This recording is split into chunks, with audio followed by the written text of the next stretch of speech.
Welcome to UB. My name is Ryan McPherson. I'm the Chief Sustainability Officer here at the university. I'm super excited that you have chosen to be with this team. It's a great place. I've worked here over 25 years. It is an amazing community. It is a community that keeps us invigorated and really is just a great place to work. Our climate action plan, it's also called UB's 10 in 10.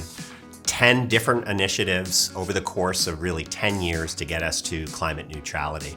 And the data is showing that our climate is destabilizing, which is really why this strategy, UB's 10 in 10, is aggressive and moving us forward to really create the solutions that we need to be responsible for our own emissions here at the university, and hopefully to set an example for the rest of our community, our state, and our globe. When we think about our own operations, taking responsibility for our own emissions and pollution, and really trying to find better pathways across the university. Our strategy for our energy plan is actually multifaceted. So first we look at things like energy efficiency.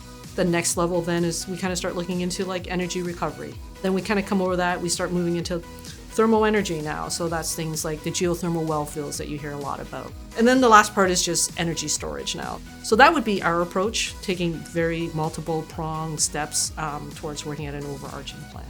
We are blessed right now with a lot of new construction and as well as a lot of gut renovations. So anytime we kind of look at those and, we try to incorporate all the newer technologies. We really start taking a look at the building envelope. And by that, I mean things like windows, the overarching facade, the roofs, we change up a lot of that materials and try to just make the building a lot more insulated so it can kind of retain the heat in the winter months and also retain the cooling much better in the summer months as well. And then with existing buildings that we maybe not be touching as part of either new construction or gut renovation, we just kind of look at that and start, incrementally making changes. You'll see lighting upgrades, so we might go with LED lightings. We look at ways of optimizing temperature setbacks when, maybe not heavily in use. So we do little things like that in both facets, whether it's new or with our existing buildings. Everyone really here at the university has an operational footprint, not just our facilities teams, although they're doing the heart of that work, but also our mobility folks, our campus and dining and shops people. The university currently has 350 to 400 fleet vehicles comprised of light, medium, heavy-duty vehicles. It's our goal within the next 6 to 8 years to transition as many of those vehicles over from using regular and diesel fuel to being powered by electric so that we can decrease the amount of fuel consumption and in turn decrease the amount of harmful emissions that those vehicles are putting into the environment.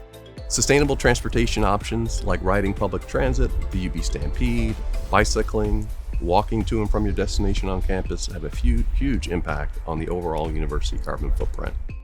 Faculty staff can also utilize the UB Stampede service. There are departures within and between each campus at peak every 5 to 10 minutes. So we encourage faculty and staff to use the existing transit infrastructure to get around, leave your car in the parking lot if you're parked, and use the UB Stampede to get to and from your destinations during the day. Active mobility plays a big role in our transportation planning at the university. The more faculty, staff, and students we can get on to bikes and walking between their destinations on campus, the better it is for their health and wellness, but also the better it is for our air quality and the overall environment on the campuses. There is one incentive of note for faculty and staff that can encourage them to utilize public transit. It's called the NISE Ride program. That program helps provide pre-tax benefits and deductions for those who are choosing public transit as their mode of travel to campus. Making sustainable food choices on campus gives you the ability as a consumer to really kind of make that real impact. Focusing on things that take into account local foods, reduction in food waste, minimizing your plastics, supporting dining-led programs like food recovery and composting. These are all things that are going to make a sustainable impact. In our retail operations where you're dining with paper compostables, there's tons of compostable containers and more SKUs being added daily. In areas like One World Cafe, that is 100% compostable.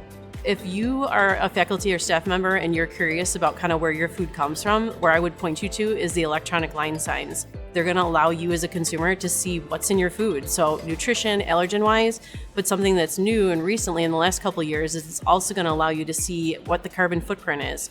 So you can look for a cloud icon on the side of those electronic line signs, and it'll actually show you low, medium, or high carbon, and that'll allow you to kind of make that as one of your choices when you're doing a selection. Green procurement at UB is not only is it an executive order that's been directed by the governor since 2022, it's just also really a whole practice within the procurement function to buy more sustainably. Guidelines for purchasing sustainably are ultimately outlined in Executive Order 22 from Governor Hochul for all of New York State. But we also, in our Shop Blue system, do denote green items that are coming through from our vendors on our showcase. And we also have new policies coming out regularly. You can also work directly with procurement, and we will help you find sustainable products. So under this new SUNY policy eliminating single-use plastics, it doesn't eliminate the use of all plastics, and we're really moving towards durable, reusable plastic products instead. By reducing them, it directly supports SUNY's and UB's climate action plans, which provides the framework for decarbonizing the SUNY campuses. So being thoughtful about purchasing sustainably is one important way we can help as individuals and departments. The best way to create change is to really do the behavior that you're seeking, and others see that, and it really does create and cause impact in a really proactive way. Millennials and Zs, 72% of them say that, what a university is doing to take climate action is an important factor in deciding where to go to school. 71% of them are saying how important it is to work for an employer that values and takes climate action. So making sure that you're communicating that in the recruitment process, not only to students, but also to new colleagues, is a really important factor. We have a greater responsibility as the flagship for the State University of New York system to really take a leadership role when advancing climate action and exemplifying sustainability work. We are the ones that people look to for this, and it's part of our DNA.